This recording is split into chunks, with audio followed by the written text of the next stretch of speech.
माननीय बाबूजी, कार्यक्रम की अध्यक्षा हमारी सम्मान्य भाभी जी, वैदिक विद्यालय चारकोट मुलुंड माकुंडा, वहाँ के पधारे हुए सारे प्राचार्य और टीचर्स, उपस्थित आर्य सज्जनों एवं मातृशक्ति, जैसा कि आप सबको ज्ञात है कि आज हम सब लोग यहाँ पर स्वामी श्रद्धानंद बलिदान दिवस के अवसर पर इकट्ठा हुए हैं भाषण सुनवाने के लिए। और कहते हैं कि जी आप जो कह रहे हैं उसके आगे में प्रश्नहीन तो हो गया हूँ, लेकिन मेरी प्रभु पर, ईश्वर पर अभी कोई आस्था नहीं। कहते हैं कि मैंने आपसे कब कहा कि मैं आपकी ईश्वर पर आस्था जमा दे रहा हूँ। वो तो जब आप पुरुषार्थ करेंगे और पुरुषार्थ के पश्चात जब ईश्वर की आप पर कृपा होगी तब आपको ईश्वर पर विश्वास होगा।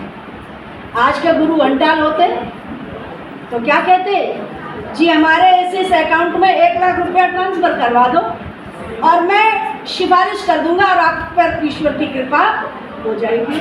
कृपा तो नहीं होती, बस अपना खजाना खाली होता रहता।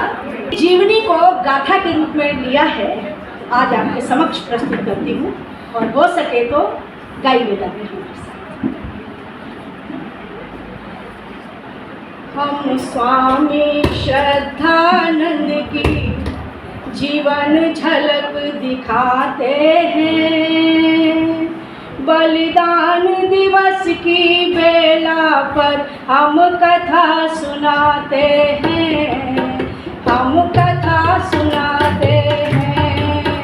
हम स्वामी श्रद्धानंद की जीवन की झलक दिखाते हैं, बलिदान दिवस की बेला पर हम कथा सुनाते हैं, हम कथा सुनाते हैं। स्वामी जी तुम्हें प्रणाम, बलिदान के नाम।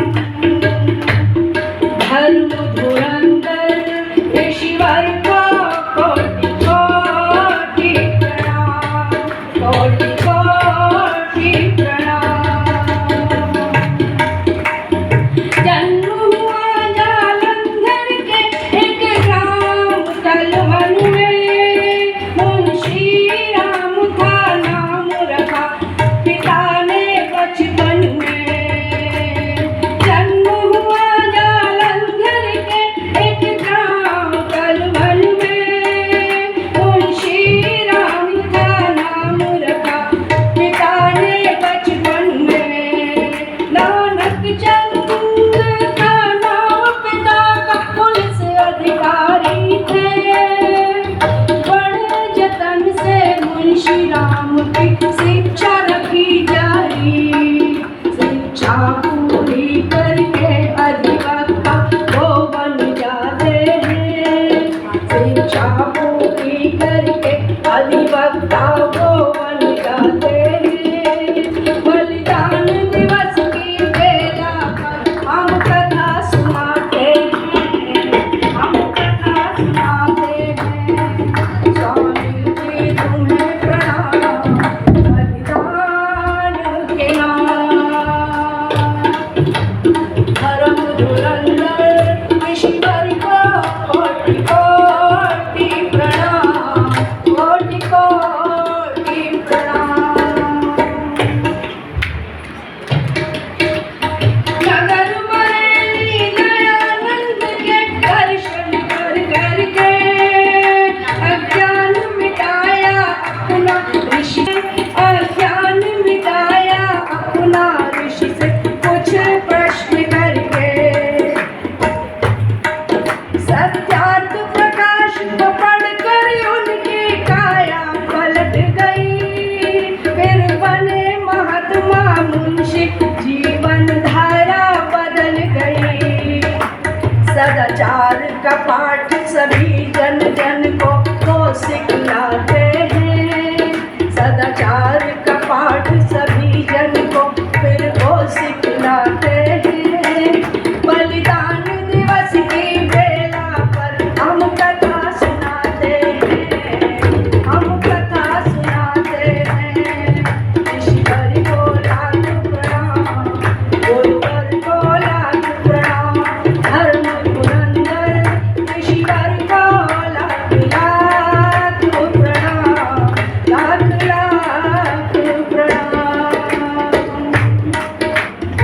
कहते हैं जब ऋषि दयानंद से मिलने गए तो उन्होंने प्रश्न किया कि आपको अंग्रेजी आती है? तो ऋषिवर ने जवाब दिया कि मुझे तो अंग्रेजी नहीं आती है, तुमको संस्कृत आती है क्या? ऐसे प्रश्न की उस वकील को आशा नहीं थी कि कोई हमसे इस प्रकार का प्रश्न करेगा, लेकिन प्रश्न तीर की भांति उनके दिल को उतर गया कि अरे जिस देवभूमि का मैं सदस्य हूँ, नागरिक हूँ, और वहीं की भाषा मुझको नहीं आती है। तो आगे उन्होंने क्या किया,